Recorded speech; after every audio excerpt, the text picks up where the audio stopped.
Hey everybody, my name is Ian. I work at the Fort Worth Public Library, and this is the Maker Showcase. We do the Maker Showcase every second Saturday of the month, and this month I am excited to talk to an old friend of mine, David Turner. He is a woodworker, and I'm so excited to have him on the show today. Hey David. Hello, Ian. It's so good to see you today. It's been a while since we've spoken, and I am excited to be here and to go through this conversation with you. Excellent. I'm so excited to have you on. It's been a while. I used to work with David at one of my previous jobs, and he talked a lot about his woodworking and experience, and I learned a lot from him. So I'm excited to have him on today. But let's get into it. What is your maker skill and talent, and how did you get started in it? Oh, well, my goodness. My maker talent is woodworking. Woodworking is really a broad topic. There are people that are professional woodworkers. There are people that are hobbyist woodworkers.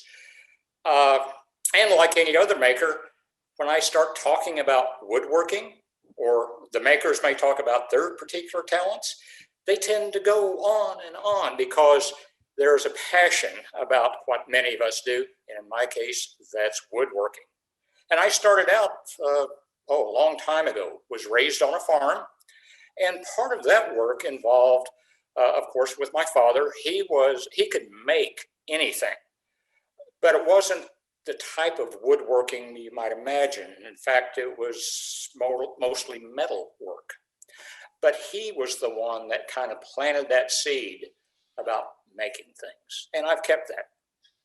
That's so awesome. And it's amazing what all can be passed down, even though he was working with metal, that all those skills kind of passed down to you, right? Oh, yes. Yeah. Being able to take care of things ourselves, self-sufficient. That's kind of what I've done, even around our home. I'll take care of that. And most recently, for instance, I built screens for some new windows we had installed. Window screens, wood frame window screens. So that was part of that. Yeah, I can take care of that. That may be something that's kind of a lost art these days. It seems like there's a lot of digital and a lot of not really having physical things to manipulate and work on. So and during COVID-19, it seems like a lot of people have kind of regained an appreciation for doing physical things with your hands and putting work into their homes. Well, I agree with that, Ian. Again, I'm growing up on the farm, a lot of hands-on. So whether it's the fine tactile or just doing something that's physically there that I can touch and manipulate and cut or shape, versus things where other folks have talents in computer software. Even your 3D printing that I've heard you talk about before. There's a technology there that perhaps due to age, more likely due to lack of motivation to learn anything about that I look at things like that as a black box. The software is a black box. I turn it on and it works. But with wood, something like this, I can feel it, I can touch it. If it breaks, I can either fix it or make another one because it's just a piece of wood. Yeah, definitely. All right. So you talked a little bit about you've been doing this for a while, but obviously this wasn't your career, right? I mean, now it may be because you told me recently that you retired. Yes. So now this might be your career, but It wasn't your main focus for a lot of your life, correct? That is correct. I'm not a career woodworker by any chance. My education is in two areas, one of which is zoology, wildlife management, that I have college education in. And then later in life was finance. So two widely disparate things, although as we may explore, there is some connection between science and woodworking. Haven't really made the chance with wildlife management other than trees and woody things, But I've had this woodworking thought from very early on, all the way from when we were farming to when we were first married and lived in a mobile home to working to fix things around the house. And then ultimately, thanks to my wife, About 16, 17 years ago, I was able to build a wonderful woodworking shop.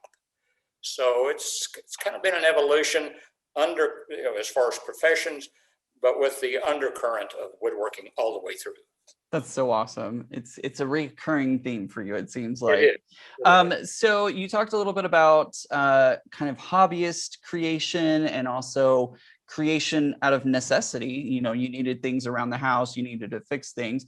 Tell us a little bit about what you like to work on. Well, let me start with what I don't work on, and that is wood turning with a lathe. Now, there are metal lathes, wood turning lathes, but with the last name of Turner, you would think that would be an automatic step, but it never was. I like to deal with rectilinear stuff, things that are, for instance, I made a sofa. And with the sofa, it's in a particular style of woodworking, which I enjoy, called by various names: craftsman, arts and crafts, or in some cases, mission style. Rectilinear stuff. No fancy turning, no fancy curves or corners, but very basic, simple type woodworking, simple as far as the design. It was popular in this country back in the teens and 20s, that is 19 teens and 20s, because it addressed the working man's thoughts about simplicity versus the European inspired French furniture and English furniture, which was much more ornate. So it kind of brought us back to the basics of furniture design, and I enjoy that. Yeah, and it's so impressive to see you take the raw materials, because we have some pictures of those raw materials going from the raw material with you working on them to change them, and I don't know the proper terminology you would say to take that from the raw material. Milling is the word that I use regularly. There you go. Yeah, it's take, and I don't have, this is probably the close. I have a piece of wood here that's already been milled some. It just happens to be something we may talk about later or not. But I get raw materials. Sometimes I take my truck out to a lumber yard and I get raw materials, and in the back of the truck is that raw piece of wood. I'm not talking about a tree. I'm talking about a tree that has gone through a sawmill somewhere and then gone through a drying process to help stabilize that wood. And I buy that wood then that's been through a sawmill and dried, and then I bring it into my shop. I use a variety of equipment to mill that wood to get it into a form, and again, I'll just use this as an example, that is relatively smooth, may have right corners, 90-degree corners, and then ultimately put the final finish on that work, which is what people like to see. If I'm going to put it in my house, my wife said, you need to finish that before you bring it in. Not to completion, but the actual finish itself. So what do you do when you finish a piece? When is a piece considered finished? And as you said, not like done, but like what finishing steps do you typically do? You know, that's a great question, Ian, and it's part of where some of the science comes in, because with finishes, you're putting some kind of coat on the wood.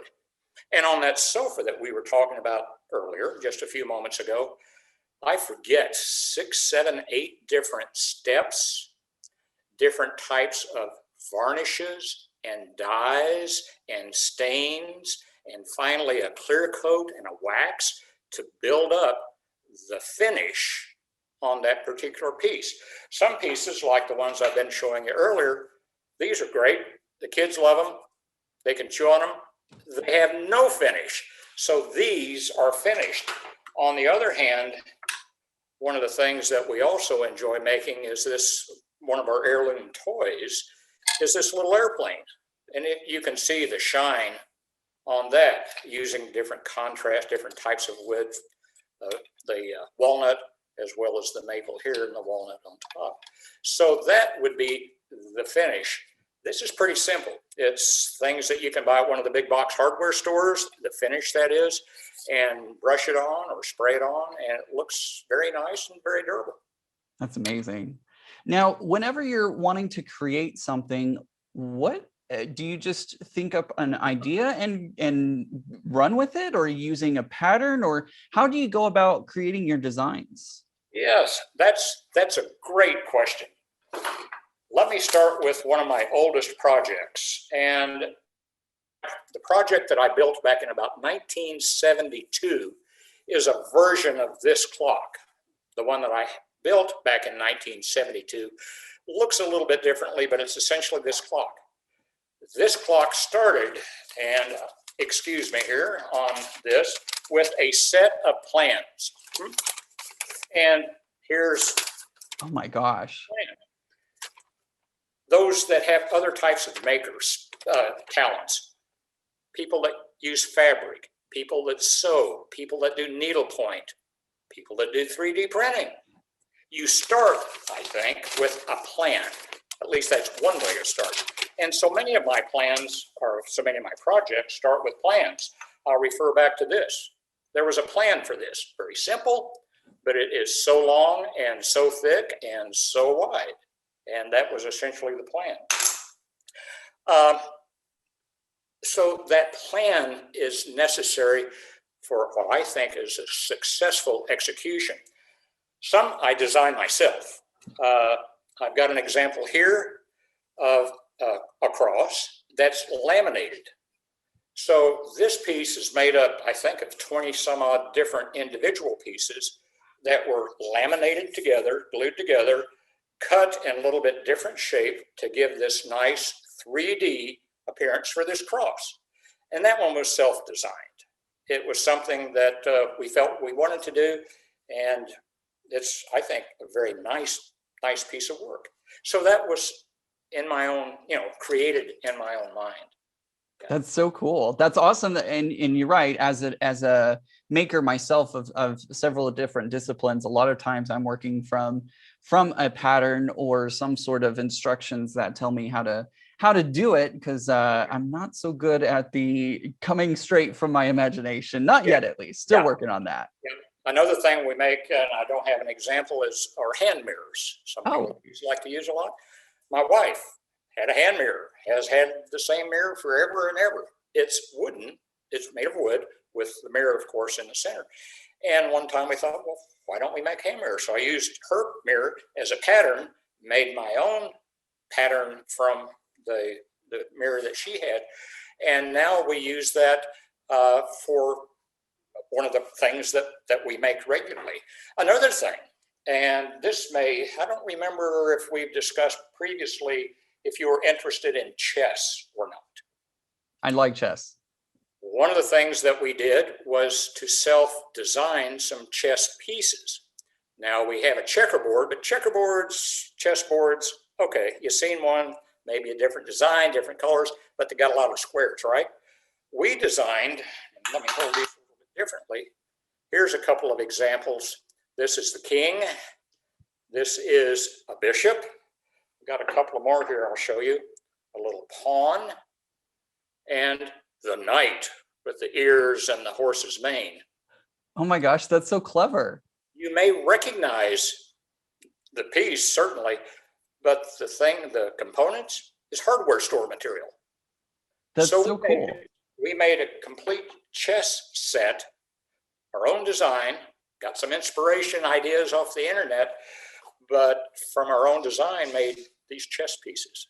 That's so cool. It's unique too, because I don't remember, at least in my Googling experience, seeing anything quite like that. So that's really cool that you kind of took an idea that everybody's seen, a chessboard, a checkerboard, and kind of put your own spin on it and created your own characters with it in a way. Yeah, and again, there was some inspiration. I think the very first time we saw a hardware chess set was down at the State Fair of Texas many years ago. That's so cool. That, and then decided to make it look, the design, our own. Well, and that's the cool thing about being a maker is we can really like the maker community is really awesome because the sharing of ideas is so important and it's really encouraged in the maker community.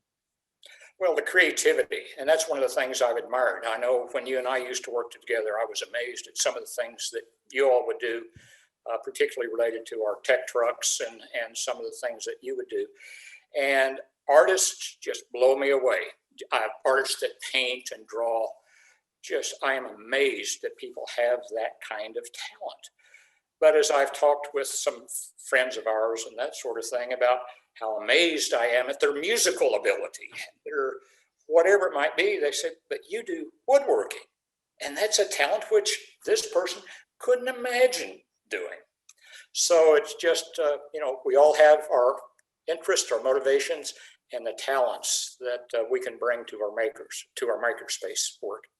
Yeah, absolutely. Totally agree with that.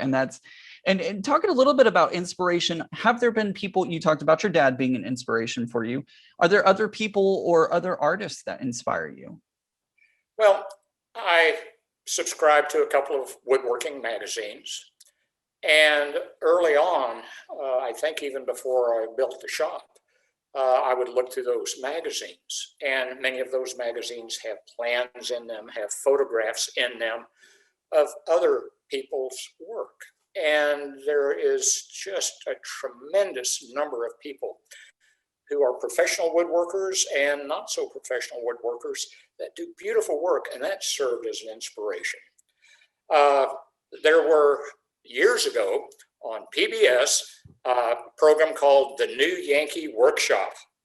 Norm Abram was the host, and he was out in the Boston area somewhere, and he had a half-hour show, and he would take typical powered shop equipment and turn out wonderful pieces of woodworking.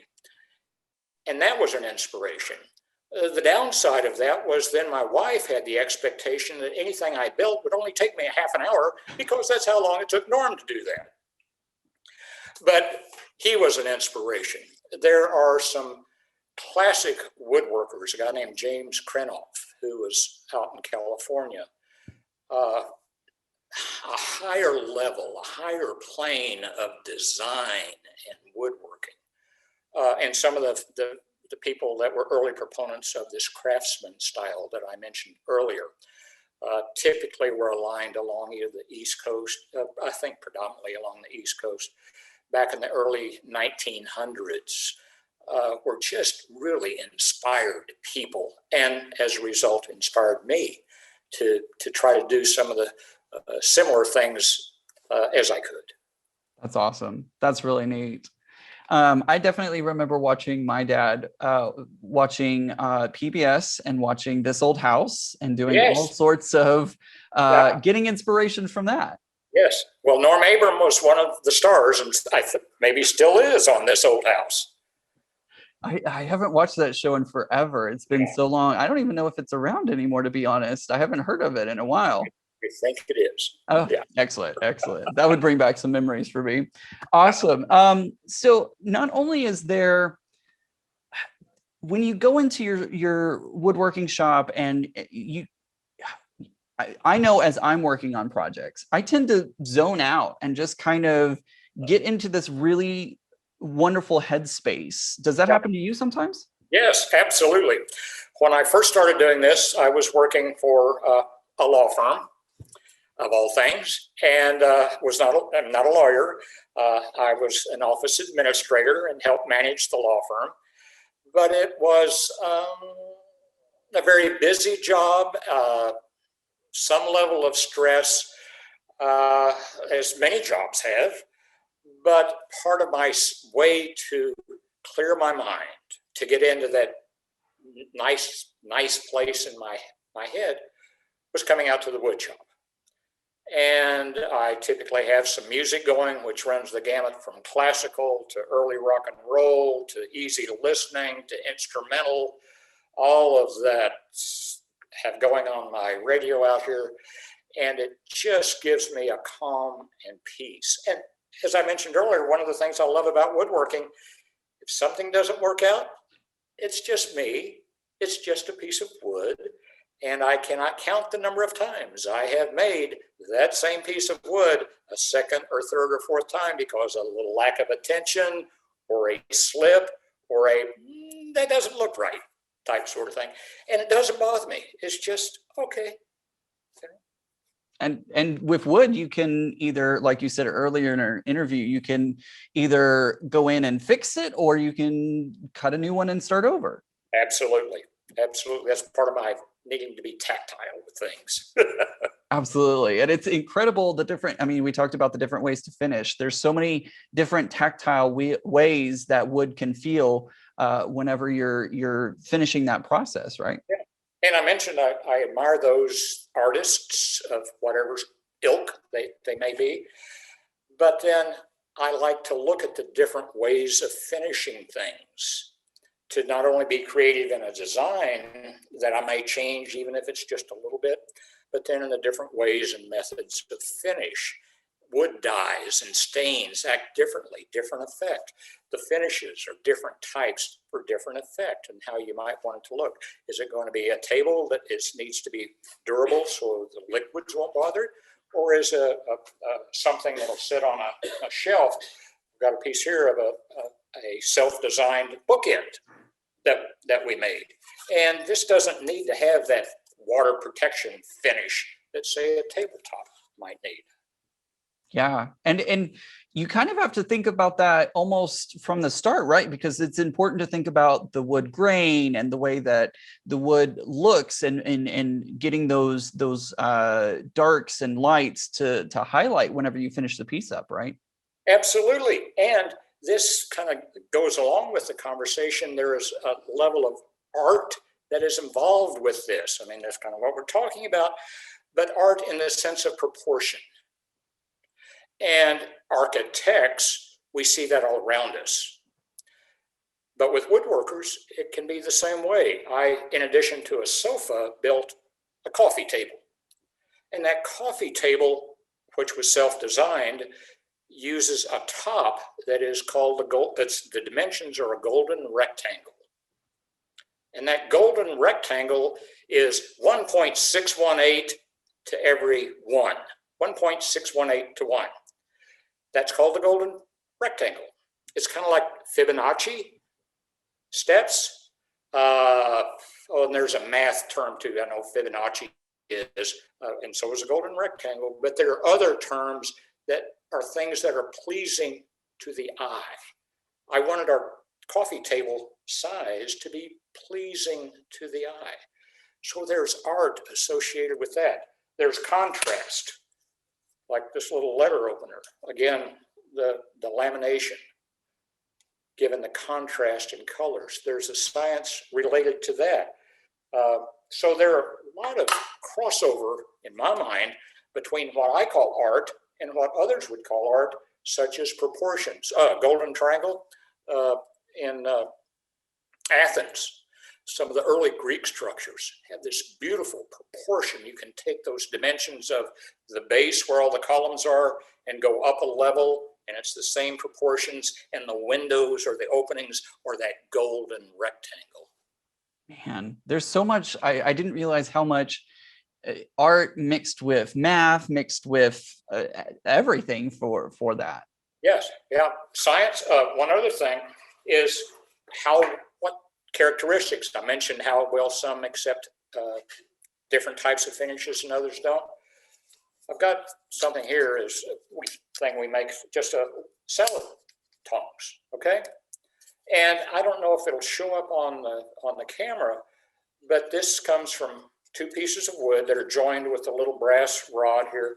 But you can see this wood has a kind of a spring to it. Here's a good view. This started out flat. We needed to bend it. And you may be familiar with some bent wood furnishings. Much of that is done by steam. So the properties of the wood, they can be made pliable if you heat them with steam. So we would cut these blanks out, wrap each one in soaked paper towels, and put it in the microwave. That softens the wood. And then if we didn't have this rod in here, we'd slip these together. So when it was opened or really put together, it had a natural spring to it. I had no idea that you ended up putting wood into the microwave to heat it up to make the steam to shape it. Yeah. So again, just part of the science of wood. Absolutely. The characteristics of the wood. Is it brittle? Is it soft? Does it take finishes? Does it not? If you want to steam bend something, yeah, it's good for that, or it's not. That's amazing. All right, so somebody's interested in getting into woodworking. Obviously, they shouldn't just run out to the store, buy every piece of woodworking equipment known to man at their big box store. Yeah. How would somebody who is starting to show an interest or starting to gain an interest in woodworking, how would they start off? I think the best way would be to start small, and depending upon where they want to end up, you don't want to probably invest a whole ton of money before you see if this is something that's going to catch on. And I've got some examples here of very simple woodworking tools. This is called a coping saw, and it's got a little bitty fine blade here. I don't know what these cost in your big box stores or online, probably $10, $15. And what you can do with that are such things as cut these sorts of lines. Or you can cut, this is a bottle opener, or you can cut these. You can also buy a piece of power equipment, and there's one here in my shop that has this attached to an electric motor. It's a few $100s versus a few dollars. Hand planes, just been used forever in making things. I only have two. They come smaller than this and much bigger than this to smooth wood, to joint the edges so you can glue two pieces of wood together, but relatively inexpensive. I have a piece of equipment in my shop that sells for several $100s, and they're available up into several $1,000s that do this work. And some people like the feeling of the old woodworking. I like, when I use these planes, I like the sound of that zit, zit, as it planes off a very thin shaving of wood that sometimes you think you could read through. That's how fine it is. Versus the noise that's associated with an electric planer, a thickness planer that does it very quickly, does it very good, but it's much louder. In fact, one of the things I would mention is if your viewers decide to get into the woodworking business and get into power tools, particularly I wear glasses, of course, but one of the things that's focused, safety glasses. And if you're using power equipment, hearing protection. So it's necessary to think about how far you're willing to go and not to compromise your safety, how far you want to go into woodworking. But it can be very simple. Some of the more common ones that we can get in the big box stores, online, power tools like this, electric drill, jigsaws that you can cut curves with and that sort of thing.